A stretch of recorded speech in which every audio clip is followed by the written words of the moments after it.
your residency over at the Rio, where the Comedy Cellar is. I'm the one that designed and built that room, the original room. No way. Oh Yeah, my that used to be God. my room. Oh my gosh. That is so cool. That's a hit room there.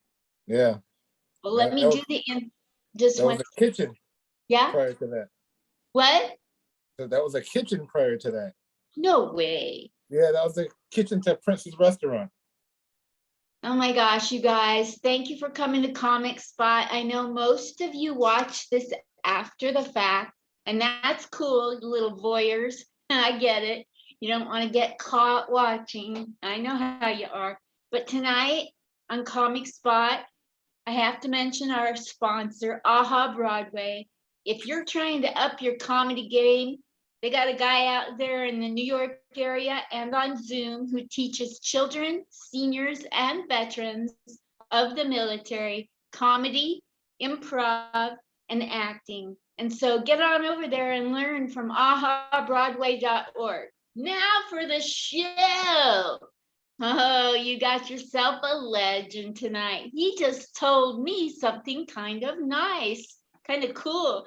He designed the comedy room at the Rio, right? Isn't that right, Diaz Mackie? Yeah, So it's a let little me do different than what it is now, but yeah, that used to be a kitchen. That was Prince's kitchen. So when they had me over there when I did my residency over there at the Rio, originally it was in the theater over where the water show is, whatever that is, the Wow, whatever that show is. And it sat about 500, 600, which were a filling. Wow. And in the beginning, the people that had me there bonkers, they wanted me to be the headline. I had only been doing comedy 4 years at the time, less than 5 years. And I honestly got too scared. I didn't think that I could handle that responsibility, to be quite honest. And so I would host it and bring on other comics, headline it, using it, and try to feel comfortable with going ahead and headlining myself, which I eventually started to do. But we were in this 500 to 600 seat theater, and I was headlining some gigs over in Florida.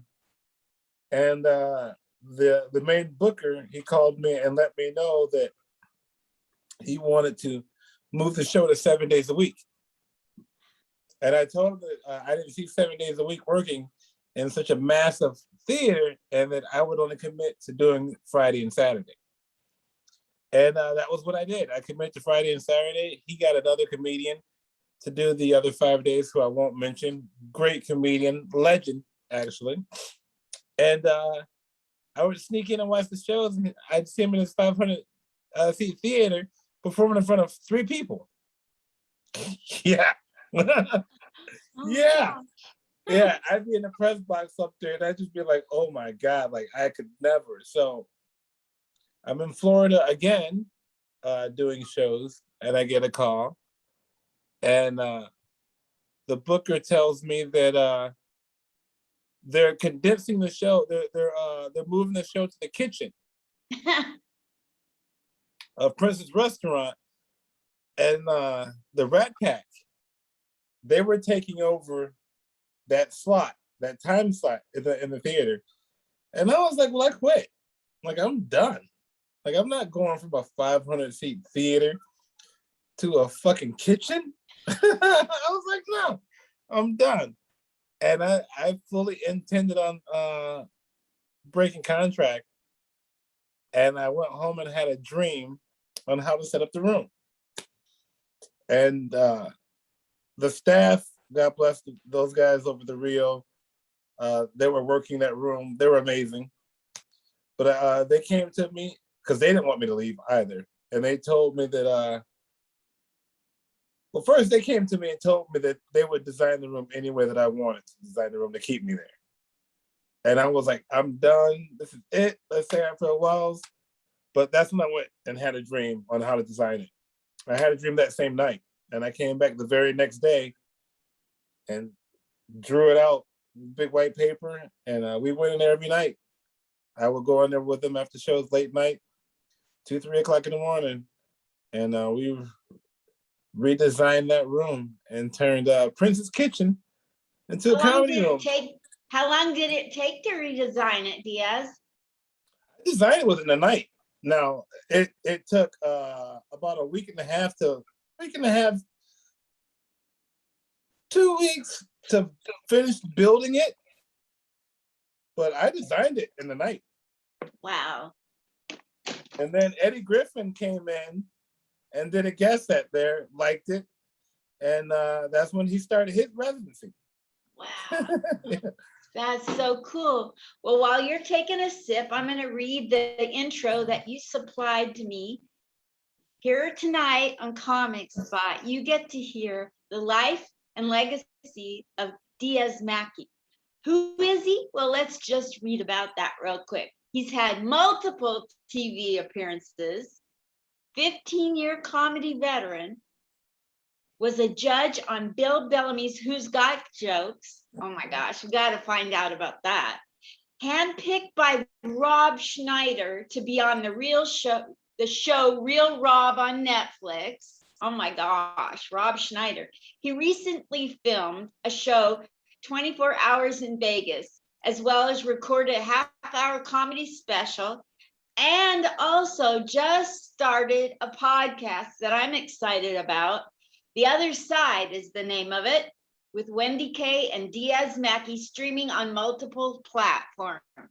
Isn't that amazing? I can't even walk in platforms. You're streaming. We just did episode 2. It just hit last night, this morning, and that's streaming on Apple Podcast, Spotify, iHeartRadio, and I do believe Amazon Music, if I'm mistaken, but Spreaker as well. But yeah, I'm happy with it. It's Wendy Kay, my girlfriend, my other side. She's a psychic medium and legit, and I grew up Christian. I still very much believe in those beliefs. Me too. Wholeheartedly. And so it's just the other side in that dynamic. And then she's Caucasian. I am not. So the other side of that, and naturally, scientifically born a woman, scientifically born a man. So, naturally. So we can, it's the other side. And so that's what we talk about, the other side of all types of stuff every week. That's so cool. So the premise of your new podcast is to give her an opportunity to be a psychic medium? No, not to give her an opportunity, because she's doing that on her own. She's been doing that for quite some time and Right. Very good at it. Okay. Her business is booming. But no, just to talk about it and discuss it, because Christians and other people who are uncomfortable with it, you tend to tiptoe into it. As far, Christianity is like, whoa, definition, get away from me, that's the devil. And they cast everything off as that, when it's really about the heart of a person. There's some devils in the pulpits. You know what I mean? There are. So that was the podcast. We do talk about the paranormal and supernatural, obviously being she's a psychic medium. And we will eventually move on as I get used to producing it myself. This is the first time I've produced a podcast myself. We want to go live and have her, do live readings and things like that. It's a spectacular gift. It really is. So I believe in that stuff. I think you can believe in Christianity and that stuff at the same time. I don't think God's narrow-minded. Yeah, and that's what I've come to realize as well. It's not like she's over here, with a Ouija board, in the seances. I mean, there's angel wings and scriptures all over this place. Yeah. She's a very godly woman. She just was born with a gift that she didn't ask for. Exactly. When you see things that other people don't see, sometimes it can be a gift, sometimes it can be a curse. So that's going to be a really interesting podcast to hear the things she sees. Because sometimes it can hit you really hard, the things that you notice. Yeah, I mean, it's definitely made me far more aware, especially we have a lot of mirrors for some odd reason. uh, in the bedroom. And so walking past all the mirrors in the middle of the night to go to the restroom sometimes, it's a little creepy. I'm like, you feel like people like watching you on the other side, like. Well, you just recently moved from Vegas to Portland, Oregon. I did the opposite trek. How's Yeah, how's Portland treating you? you did it the smart way for comedy. That's as far as entertainment, no one moves to Portland to kick off their entertainment career. That is for sure. Portland is different.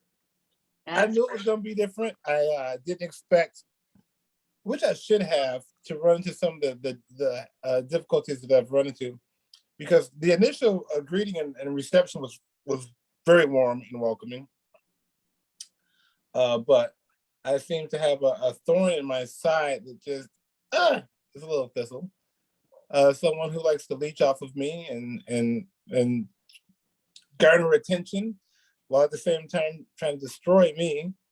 And so she's affected me a little bit in the local Portland area, but I'm still working.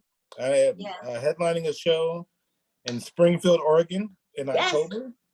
And and I will be starting at some point producing a show in the Portland area. It's not co-producing, I'm sure, but definitely hosting a show in the Portland area.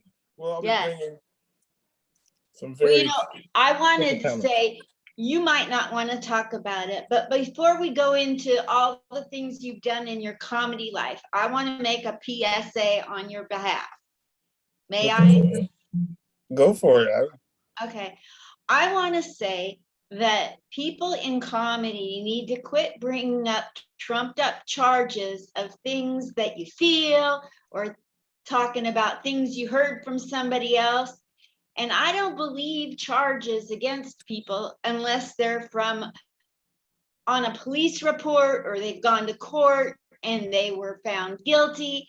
And even at that, if they paid restitution and made amends and got help for their problem, we need to quit being so doggone judgmental and pointing the finger, because karma is a bee, you guys. Start being nice to each other. Here you got a veteran of comedy, and I want him to have a clear chance at a career, not being held back by trumped up charges. And that's I have definitely learned that this did not happen to me, but it happened for me. It's made me a better comic. It's cut the grass to let me know the difference between friends, associates, friends and family. Definitely made me grow up in some aspects, different, just more cautious and aware, But yeah, I think overall, professionally and just regularly as a man, just to a man, it's made me a better person. I've seen a lot of people in comedy come up with trumped up charges as soon as someone's career is blowing up or they get intimidated. I'm tired of it. So that's all I'm going to say. So let's give Diaz Mackie a chance. Let's get to know him. Let's support his career. Let's be good people. So with that in mind, Diaz, let's go back into your childhood. I love doing this, this is my thing. Just humor me. When you were growing up, what city did you grow up in? Oh, I moved around. I was born in Detroit. Moved from Detroit when I was about 4, but I would still continue to go spend my summers in Detroit. Was in a split home situation at that time. So I lived in this small town on the west side of Michigan called White Cloud, Michigan. It's about 45 minutes north of Grand Rapids. Little small town, had one blinking light when I was growing up. I've graduated to a full traffic stoplight. But I grew up there, and that definitely laid the backbone and the foundation for me. It was diverse. It was the small town. Everyone knew everyone. you know what I mean, mentality, because that's definitely what it was. But you had your low income, your poor, your middle class doing okay. You know, back then, middle class, you thought they was damn near rich. When you saw somebody who was rich, you was like, nigga, you know, like, you made it. But it was diverse. It was very country, very Confederate flagish country, redneckish, but loving. You know what I mean? Not, you know what I mean? Like, you get racism everywhere, and you definitely had racism there. Do not get me wrong by that. Like, I definitely experienced my share of racism. So funny, I mean, right? every fight that I got into, for the most part, when I was young, outside of two that I got into with two good friends of mine, was over being called a nigger. You know what I mean? At some point, but it was the black people who were there. They were from the city. They were either from Chicago, their families, or from Detroit, and so it was unique. It was a very unique vibe that I do believe God purposely had me grow up into. It was like Moses growing up in Egypt before realizing that he was to lead the children of Israel out of Egypt. Wow. Oh my gosh. But then I grew up in this town called Fremont, Michigan. That's where Gerber's is, Gerber Baby Food. The Wow. headquarters. Yeah. My mom, she worked there for a spell. I went to there. That's where I kind of learned to be more snobbish. I guess. They're very snooty there. Then I moved to Grand Rapids, and that's where I graduated high school from. Wow, Where, Grand Rapids was big city for you. It was, but it wasn't, because I was still, Detroit was the big city. I still kept going to Detroit, you know what I mean? So I never got overwhelmed, and it was always drawn to the big city, you know what I mean? Like, but yeah, grew up or graduated in Grand Rapids, went to a school called Forest Hills Northern, where I was the only black male in my graduating class, and only one of two blacks in my graduating class. Oh my gosh. Yeah, there were other black kids there, but they were all younger. I was the only black male in my graduating class. Yeah. At the high school I went to in Portland, Oregon, David Douglas, I graduated in 1969.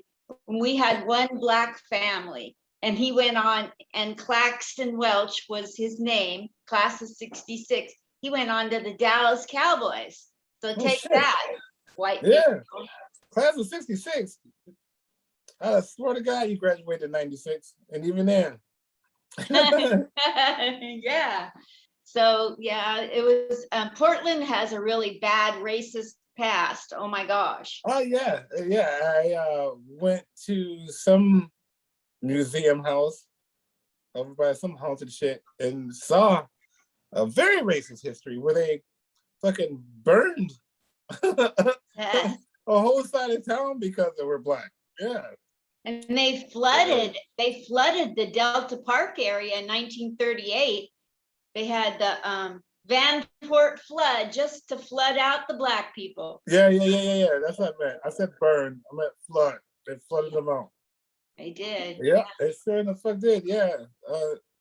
Portland has a very racist history to them and the Native Americans. I did my homework before I came out this way. Yeah, that's oh my gosh, miles and miles of horrible stuff in our past. So when you were in school, see, I like to imagine myself being in school with you, sitting in the same classrooms with you. Were you the type to disrupt the class with funny talk? What are some of the pranks you pulled in school that people remember?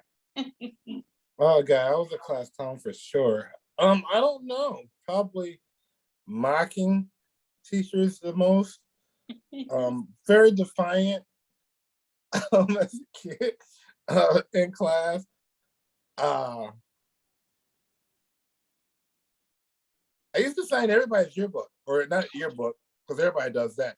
I would sign everybody's notebooks, like every day, like a paper. like my autograph, and I tell them to keep it, it was gonna be worth something. Like all the time, they be looking at me like, "What?" They be like, "Keep that. That's gonna be worth something." Wow. That's why my autograph is so good now, because I've been doing it for 30 years. That's so cool. So when you were growing up, did any teachers or adults come along and say, "You're so funny, you should think about doing comedy," or was that all you? That was all me, the comedy. I just always wanted to do it. Oddly enough, I just came natural. I don't know. I loved Fozzie the Bear. He was my favorite Muppet. Like everybody loves Kermit. That's the boy, right? He's always the lead. But I love Fozzie. He had the dial, the hat, like yucky yucky. So I mean, I was always drawn to that. And then Bernie Mac, Richard Pryor growing up, watching the movie Moving and all that. Like I like Richard Pryor over Bill, as a youngin'. So I was already drawn to that type of comedy, cussing and real. I'm not saying that Bill wasn't. He was clean, he was funny, but I definitely like the ignorant shit. Yeah, Mr. Ross, Dave Ross, who passed away, he actually got me, and he tried to push me in a few different directions. Like he wanted me to try out for the Grand Rapids Hoops, the Grand Rapids little NBA minor league team. Wow. And he wanted me to try out for them. Like he really wanted me to give it a go and thought that I could make that squad. And he passed away. But yeah. But he would always tell me that like he saw something in me and I was bigger than White Cloud. Wow. So did you go on, how far did your basketball career go? Oh gosh. We got some scholarship offers across the country, but I really wanted to go to Michigan. And the rules were a lot different back then. I wish the rules were they were now back then, but back then you couldn't transfer willy-nilly. Like you can't now. Like you went to a school, you were committed to that fucking school for the most part. And so I really wanted to go to Michigan. So I went to community college for a year so that I could still go to Michigan instead of taking so many other different. I could have went to Oral Roberts University, Central Michigan, Western Michigan, Central State, and Ohio. Yeah. Wow. Tulsa. So anyway, got a professional contract to play overseas, but I turned it down. It down. Yeah. At the time, I kind of some Jerry Springer, Maury Povich shit. But I thought I had a daughter. Wow. I thought this little girl was possibly my daughter. And the mother, she was honest with me though. She did tell me that there was a strong possibility that she was not, and that she didn't think that she was mine. But everybody, including my mom, was all like, "This is your kid. This looks just like you when you were a baby." Blah blah blah. So we found the DNA test, and came to find out that she wasn't. But this was already after I had passed up on the contract, and I had already was raising this little girl, and the father at the time didn't want anything to do with her, and so I was going to adopt her. And I later married her, and she quickly became pregnant with my son. And so, yeah, passed up on the basketball. That's an honorable thing to do in that particular case. What position did you play in basketball? I was a point guard, but I was a point guard that shot a lot. Wow. Because I was having trouble pinpointing what position you would play. I'm really into sports. Yeah, I played point guard. Yeah, but I was a natural shooting guard. I can see that. I can see that. So you were wearing a universe, huh? I just wasn't tall. You're not tall? Back then, maybe. Back then, I wasn't tall. Especially back then. I didn't grow up to be 6 foot until, I think, after I graduated high school. Wow. I think I was 5'9", 5'10" when I graduated. Wow, you had to be really good to get as far as you did and not be above 6 foot, right? I was quick and I could shoot. I could still shoot. What'd If I you do? walked in the gym, it was in my range. Like I could shoot. It was, Wow.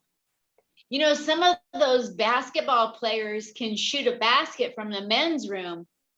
yeah, and that was my range. I could shoot. Like that was it's gifted. I still can shoot. Like I can pick up a basketball now and still shoot. And I haven't shot in forever. It's just a natural. I can shoot. Do you remember when the Lakers had Chick on there? Yeah, Vujicic. Yeah, That guy could shoot a basket from God knows where. those were the Kobe years. Yeah, yeah. So Yeah. I have a brother-in-law. I already bored Chris Shaw with this information, but you were wearing a University of Oregon sweatshirt when you came in before we went on live. Yeah. I had to And represent my brother-in-law is on the Wall of Fame at the University of Oregon for basketball and football, both. Well, what's up? He had like a 20-year record on the wall that stood for 20 years being the highest vertical jump for a white person. He could Is jump. that what it was? Yeah. Well, they It didn't was a put. separate category. It was the highest vertical, and then it said for a white person. The No, niggas over here, they didn't jump 20 inches higher. But for a white person, we gonna put you on the wall. Because there wasn't a white person on the wall. It was like, we need a white person on the wall. he couldn't jump, but no, he could jump. But yeah, so I love University of Oregon. That's why I got excited and said, "Go Ducks!" And then you put on your Compton College jacket. Well, I had to shout out my boy DeMar Randy, and then Fuquan Johnson as well. Rest in peace, Fu. So that's just this. And then I don't want my Michiganders get bad and being like, "Oh, you didn't change so quick." But I'm like, You've been in Portland for like a month and you're already go Ducks. I've always been a Ducks fan, to be quite honest, since back in the day when they had Joey Harrington, he won the Heisman. I was very happy when the Lions drafted him, and then I was very pissed off how bad he sucks when he got to the Lions. But yeah, we're the Ducks. Okay, so Joey Harrington's father is my brother-in-law's good friend. They played basketball and football in high school. They went to the same high school, David Douglas. So now here's the thing about that high school sounds racist, by the way. You know that, right? So racist. It was. Now it's not. Now they have 72 languages spoken at home at David Douglas. But back in the day, it was racist. Which makes it racist. Portland now has become, in my opinion, Portland is Gotham during the Detective Gordon years. Like, they're not quite vigilante in the full costumes and Joker Batman yet, but they're getting there. Some weird shit going on in the streets of Portland right now, and on the homeless. Like, they need a savior. They need a Dark Knight. Yeah. But they're Portland has become so, we're not racist, right? So to capitulatory to that side to where it's actually racist. It's passive aggressive racism, and that's worse. So I was outside smoking. This is 2 days ago, and an older lady, and I'm a mature woman, and I say this. She was grayed out, right? Just like flowing gray. I'm not talking about like Vegas where you see somebody with gray hair. You're like, oh, that's fashionable. This is Portland where the average person, let's be honest, they look really homely. Right? Yeah. Very homely. So she, went out of her way to let me see that she was trying to say hi to me. I instantly, I knew what it was, right? I'm like, okay, you want to show me you're the friendly white lady, right? To be comfortable. So, I wave, hi, like, and she walked over towards me, and so I'm like, okay, this is gonna be a quick conversation. She was just like, hey, where you staying around here? And I'm like, okay, now she wants to know. All right, black person. I ain't seen you over here, but a couple times. Where the fuck are you at? Because you can't be staying down there. Because I know who stays there because this white lady where her 2 white kids stays there. And so you can't be there. And I'm like, oh, that's where I'm at. Oh But my God. she went on to go on to tell me how she was an ally, basically. She warned me that there's pockets of racism out here. And she was like, even over here and where I'm staying at, over here in the burbs, and she was telling me to be careful. And I was like, I'm pretty sure I can take care of myself. Like, I got hands. You know what I mean? Like, I'm a very nonviolent person, but I got hands. That's what I can afford to be. I'm not a violent person. So you spoke about, go ahead. I'm interrupting. Finish, please. Long story boring. No. She went on to tell me, that she's trying to educate, the racists and all that because she went well out of her way to let me know that she had a master's in psychology. And so she was trying to let me know that she got it, that she understood my struggle and my pains. And then I was like, but do you? No, we Did don't. you know that blacks are the only, I can't say blacks, I will say blacks in this country, or those that you would call blacks, African Americans, those in this country are the only ones that were completely cut off from their culture, from their homeland. Every other culture has a connection back to the past. They know who they are. Blacks in America have none but America. So your people lost. I was listening to the news the other night. They accidentally killed 10 people over in Afghanistan because they miscalculated something. And that day, they said on the news that they're going to pay reparations. I kid you not. That day, they were going to make it right. Yeah. Everybody gets reparations except for blacks. The Asians got reparations. The Jews. The Jews got it, but you can't tell them that because they're quick to be like, I didn't get any reparations. But like, yes, fuck you did. In fact, you got a whole land. And Switzerland paid the Jewish people, my people, a lot of money. Everybody has. We still babysit and take care of them. Yeah. So I want to tell you something. You were talking about Joey Harrington. So I did this thing in Vancouver, Washington, with doing comedy for veterans, and KGW News came to interview me about my comedy for vets. And they sent Joey Harrington over to interview me. What? I like the way it's like a pop over the head and be like, do you know that pick on you set our franchise back a decade, motherfucker? We couldn't get right till we got Stafford.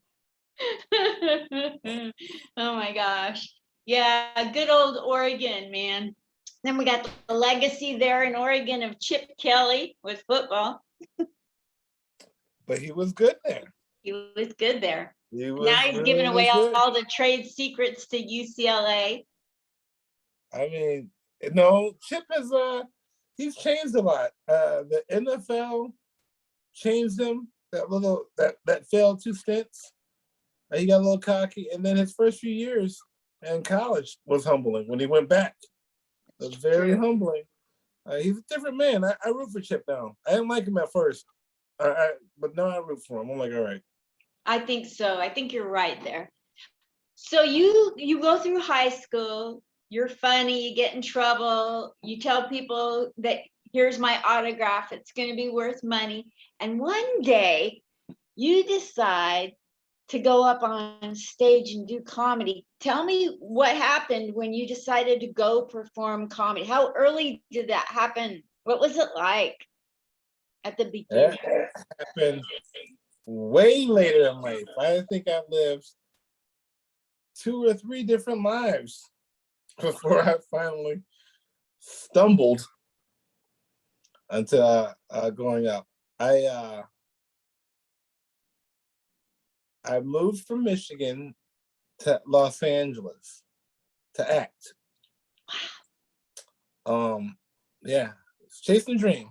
I remember watching Punky Brewster one day and telling my mom that I wanted to move out to LA to be one of those kid actors.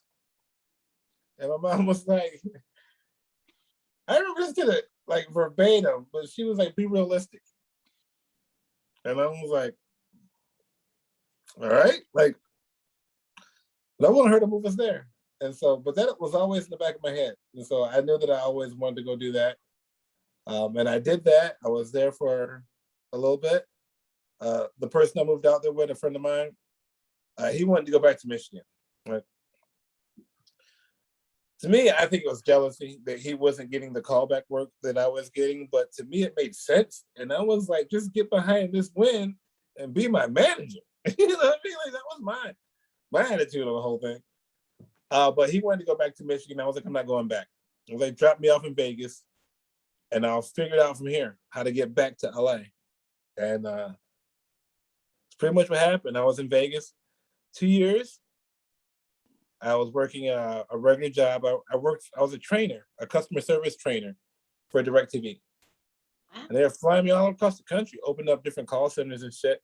But I was sitting there at my desk one day and I was like, I didn't leave 2,000 miles away from home to be working a fucking job that I could be working in Michigan with my kids. Like, I love my kids to, go chase this dream and make a better life so that they could grow up in nepotism. That was the plan. So I picked up a Vegas Weekly and I was looking for casting calls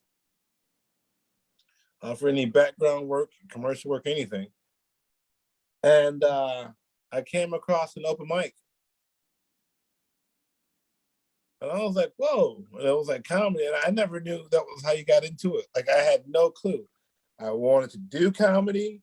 I was living in Grand Rapids when they opened Dr. Grins up. And I was like, how does one get in there? You know what I mean? Like, I didn't know.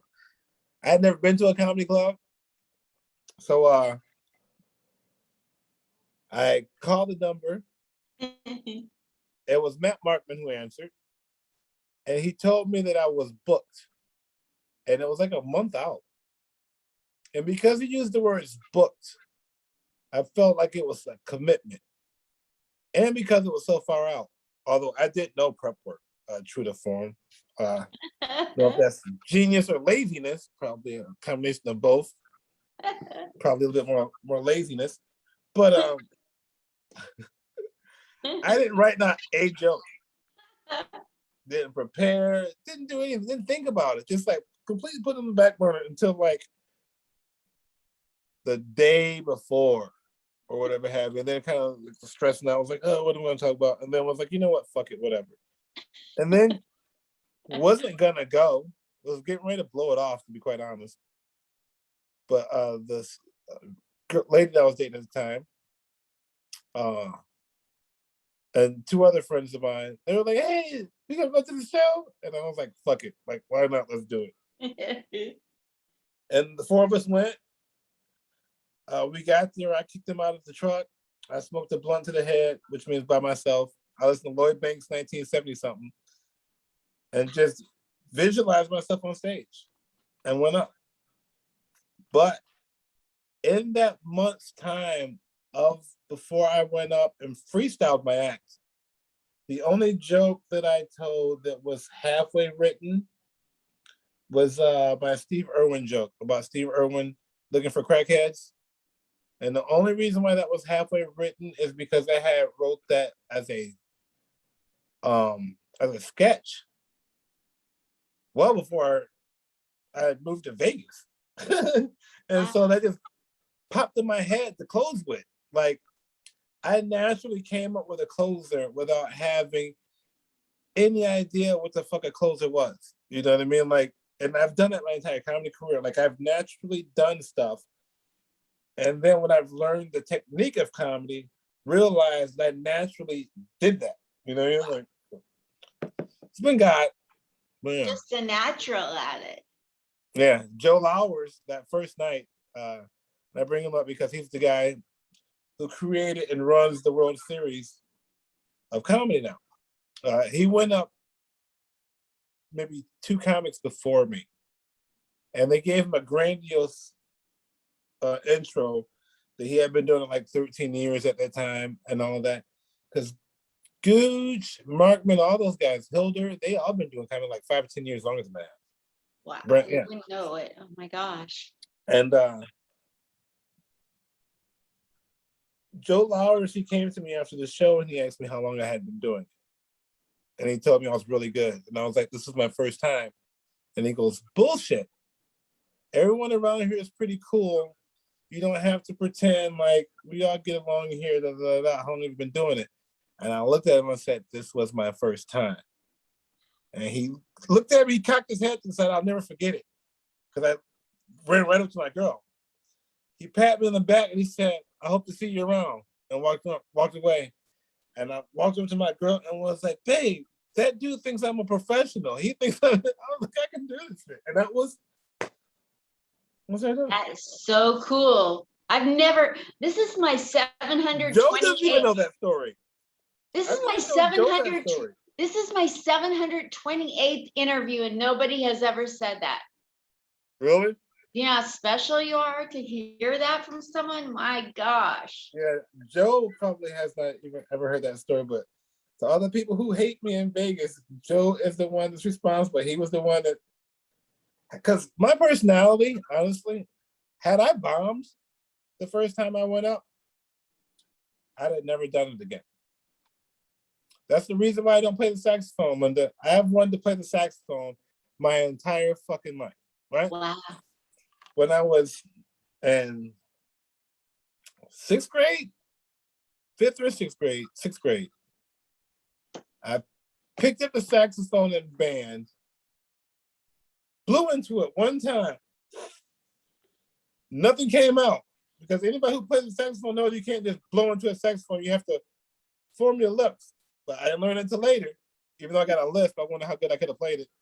But I walked over to the drums, picked up drumsticks, rat-a-tat-tat. Oh, look, he's on beat. Guess what? I'm black. I became a drummer. I was in middle school band, and I was first chair in high school band.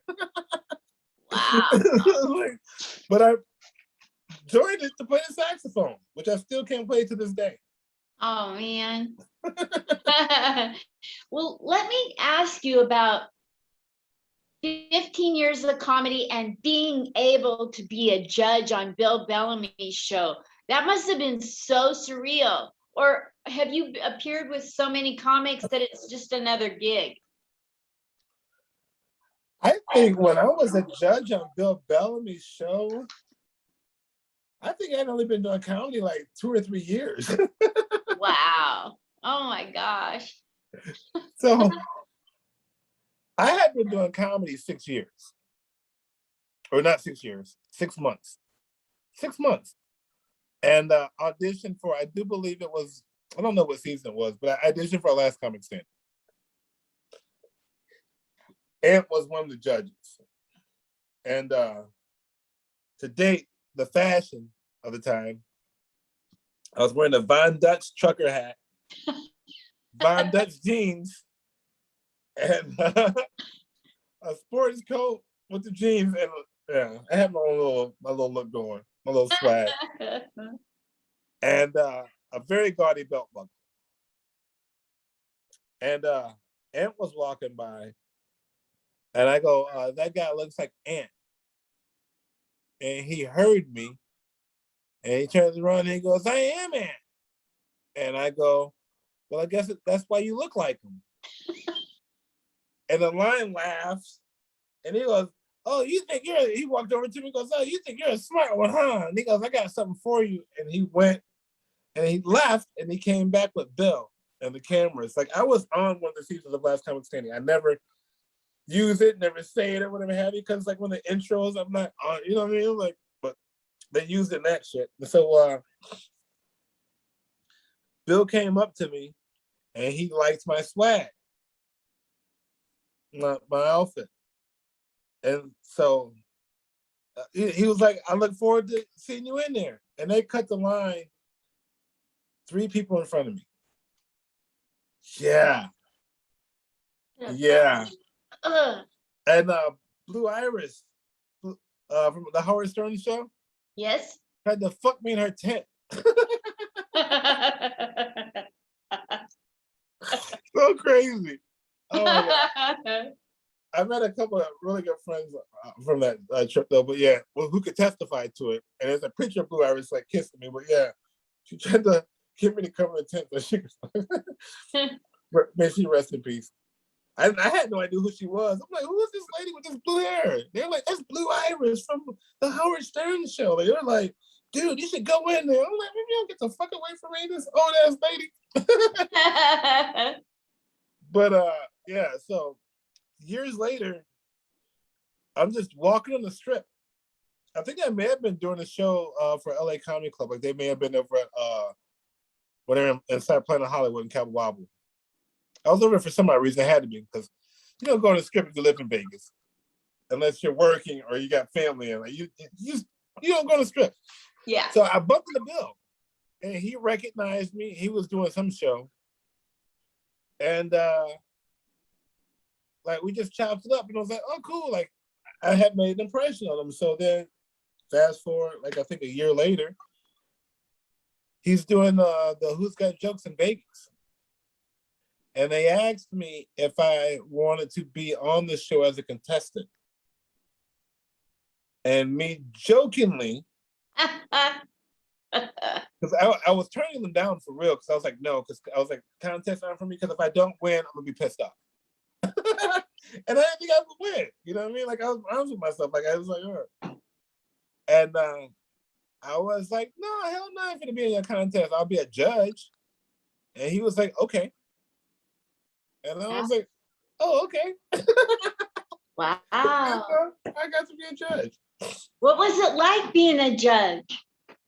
It was cool as fuck, but it was weird because I was watching all of these comments going up, and they taped the show on a Tuesday, the first taping. But I was running the show called Monday Night Raw, open mic, every Monday night. That's what started Monday night comedy shows in Vegas.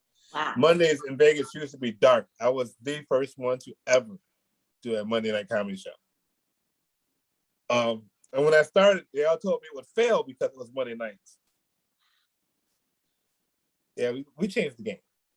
And I was the one that brought the DJ to Vegas as well. Wow. But everybody who was on the show, who was competing, they all came and worked out at my show. And so, I got to meet some of them and chopped it up, smoke and drink. So then judging them on that, you're sitting there and you're watching it. So you don't want to give anybody a bad score. I passed out 9s and 10s. Like it was nobody business. Like 9, 10, you know what I mean? Like I think I gave out like one bad score. And that's because like that nigga just was not fun. I was like, damn, bro, like fuck. And I gotta be like, I can't look like I'm just the comic buddy giving everybody.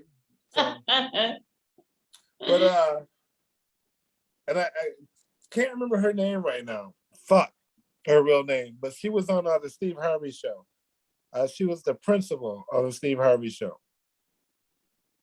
and she was sitting next to me. And the judge, she was also a judge, and she was flirting with me the entire show. And my ex-girlfriend, who I was dating the first night I did comedy, she was now an ex and had been an ex for a few years, was sitting in like one of the first or second row. Gabe Velasco was there because she told Gabe to tell me to make sure that I enunciate and pronounce my words. And I thought that it was one of the producers who had told him that because of my list. And I was like, who told you that? And he pointed at it, and I was like, I seen that was my ex-girlfriend. I was like, that bitch? But then I felt good because I was like, you got to see me on TV, ho. So, yeah. Oh that was my how God. that went. Oddly enough, that same lady, here's where this all comes back. That same lady is the lady who I got the domestic. violence on my record. So when you see my record, it comes up with the 2 domestic violence charges and 1 guilty. She's the guilty. We broke up, obviously, and I was leaving, and she tried to stop me from leaving, like women do. Don't leave, and I stiff-armed her.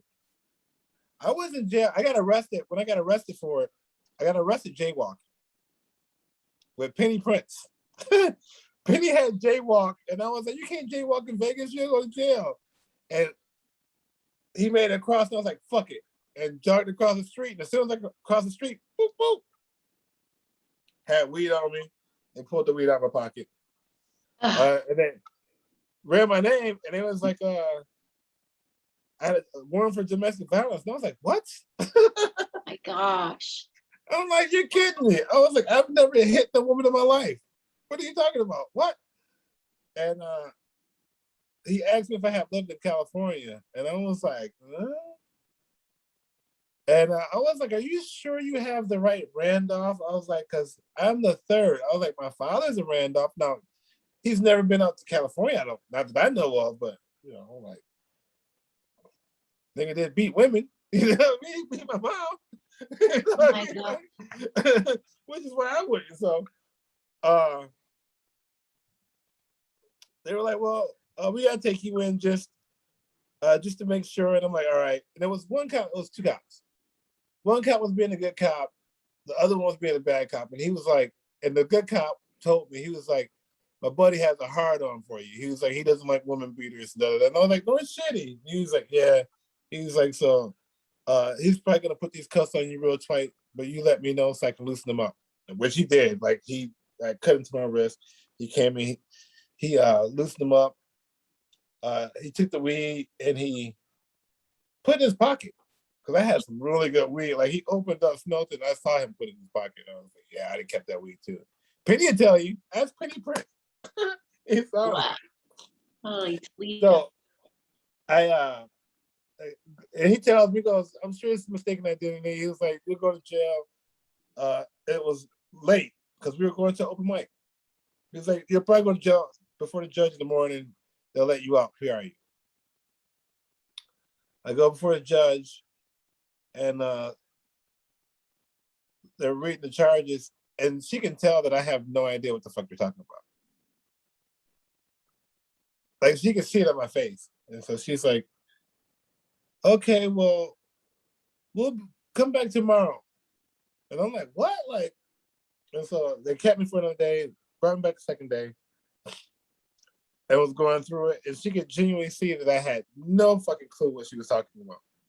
And so the judge literally goes, "Seems like we got a mistaken identity. Yeah, I'll dismiss this case." And she goes, "Let me read this." And she reads this statement. And I'm like, "No."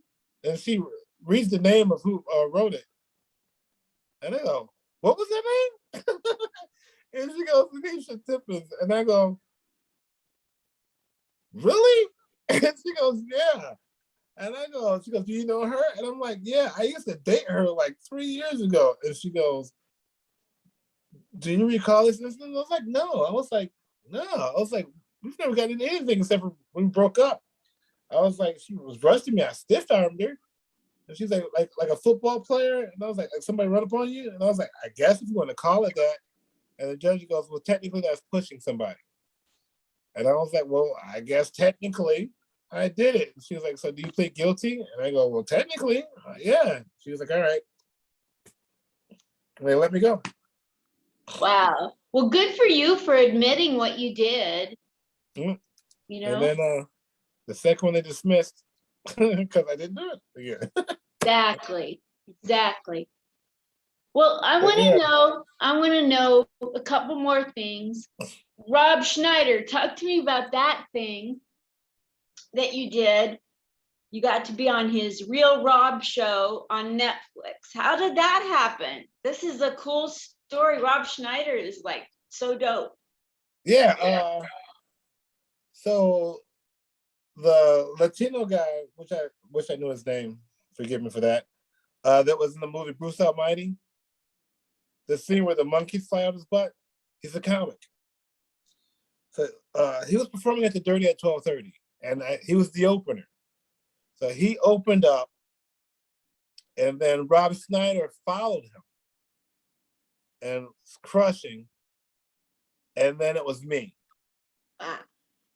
And so I go up and go, you just saw the guy from Bruce Almighty, Monkeys Flying on his ass. Then Rob Schneider, Saturday Night Live, Mr. Making the Copies. And y'all looking at me like, who the fuck is he? I'm almost famous. I'm Diaz Mackie, bitch. And the crowd just went nuts. Wow. And mainly because they all knew me from being a favorite at the Dirty. You know what I mean? But the crowd and the Dirty can get like definitely close to the 3 to 4, you know, it feels like definitely 3. It was packed. It lit up, and Rob was leaving.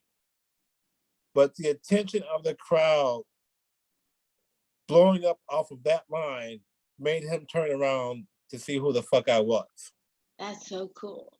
And he stayed and watched my set, met me in the green room, told me that he was creating this show, and that while I was on stage, he had a character that I'd be perfect for, and to have my people call his people. And I was like, okay, instead of going, you're talking to my people.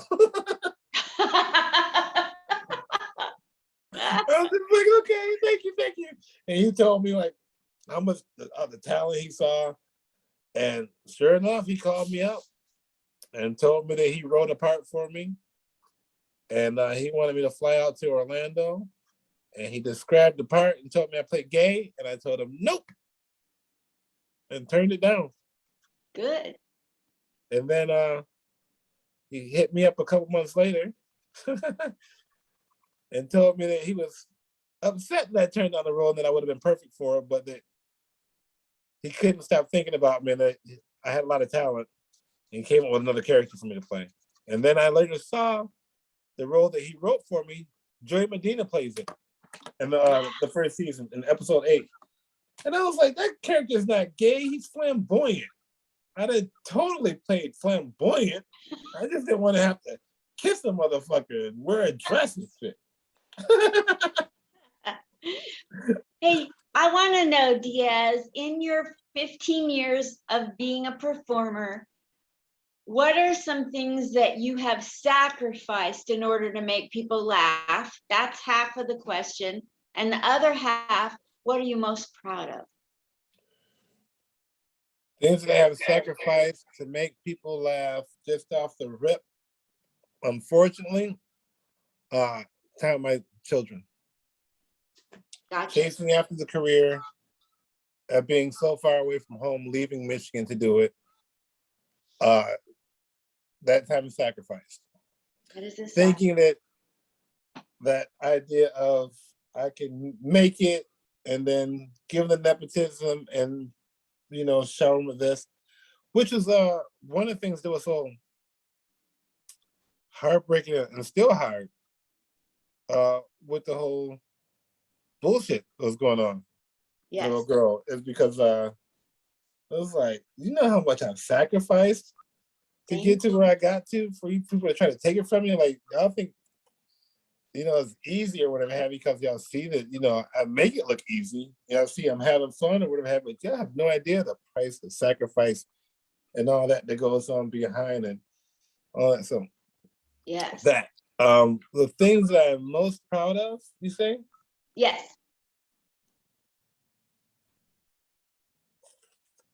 The fact that I'm still doing it. I love that. That I have not allowed them to bully me out of it or kill myself like other people have. Other people have because of this pressure, this needless needling. So what do you want to leave the world with? Because of your comedy, fast forward to where you're my age and you think about dying. Before you kick the bucket, what do you want to accomplish? People to be more empathetic, a voice for the voiceless, a true voice, hopefully. Hopefully, I am always in that frame of servitude for the downtrodden. I've always wanted to stick up for the ones being bullied or to be that voice in the wilderness. Absolutely. But yeah, overall,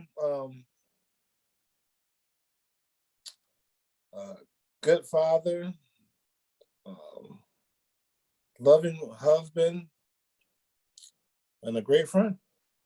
I love that. And I know you mean it, and I know your heart, and I love you for who you are. And thank you for 15 years of sacrifice. My gosh. Yeah, I mean, yeah, it's been fun for 15 years, but it's definitely been some sacrifice. But I'm not gonna lie and say it has not been fun. I've No. been blessed. Yes, you have been blessed. Tell people where you want them to catch you. You mentioned where you're going to be performing in Medford, Oregon. Where will that be and when? And tell us any performances coming up and your social media handles, please. Please.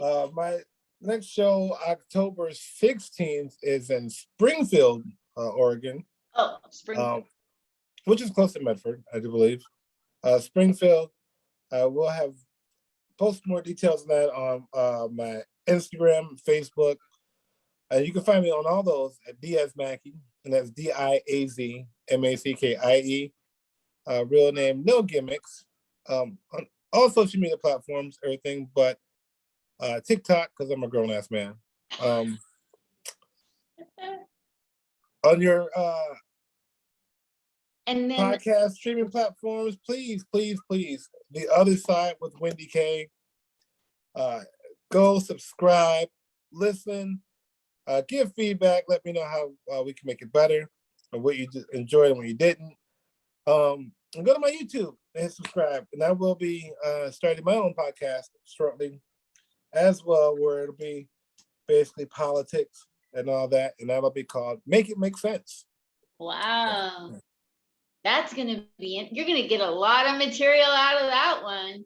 Well, that's where I Wow. draw most of my material from as it is now. Yes. Oh my gosh. Diaz Mackie, thank you so much for coming on tonight. I've enjoyed getting to know you, and you can come back and plug anything you have going on when you get your political podcast going. When you have any other shows, come back on, because I want to help your career in any way I can.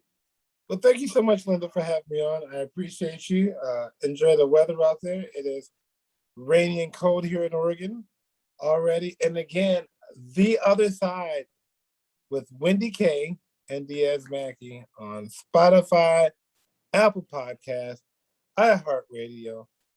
Subscribe, and then Diaz Mackie YouTube, Diaz Mackie. I'm going to go there now. Thank y'all. Thank you. Bye, God Diaz. bless y'all.